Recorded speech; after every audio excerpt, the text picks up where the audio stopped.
vəzifədən insanlar üçün xidmət edəyəsən. Özün çıxarların üçün yox. O vəzifə sənin əlində əmanətdir. Fərq eləməz, indi o vəzifə bir şəhərin mevzuidir, bir parlamentin deputatlığıdır, bələdiyyə deputatıdır. Onlar sənə verilir ki, sən orada yaşayan, məntəqədə yaşayan insanların problemlərinə kömək edirsən. Əlindən gəldiyi qədər. O sənin vəzifəndir. Sən heç insanların başını heç dolandırmayasan. 5 ildən, 10 ildən, 6 ildən, aylarla, yəni bunlara bir çıxış yolu göstərəsən. Çünki səndən onu gözləyirlər. O sənin əlində əmanətdir. Allah onu sənə əmanət verir. Və o vəzifədən insan gələr, milləti üçün, eli olması üçün istifadə edir.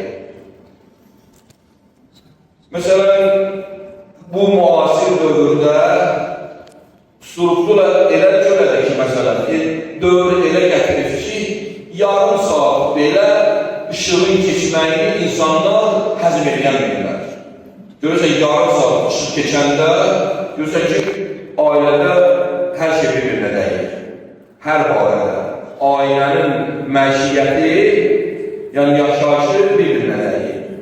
Nikahlı ki, məsələn, bir mərtəbədə 3 gün, 4 gün qadın olmamalı, təbii qadın olmamalı. Təbii ki, bu problemdir da. Bunu gələk yolu nədir? Razılaşma ilə, razılaşma yolundan gələk o insanların müşküllərini həll edirlər. Bu bir məsələdir ki, 3-4 gündür məsələnin Zıvalı kəndində qaz yoxdur və insanlar narahatdırlar. Narahatçıların da normal qarşılamaq lazımdır və onu çözmək lazımdır. Yolu nədir? Qanunu nədir?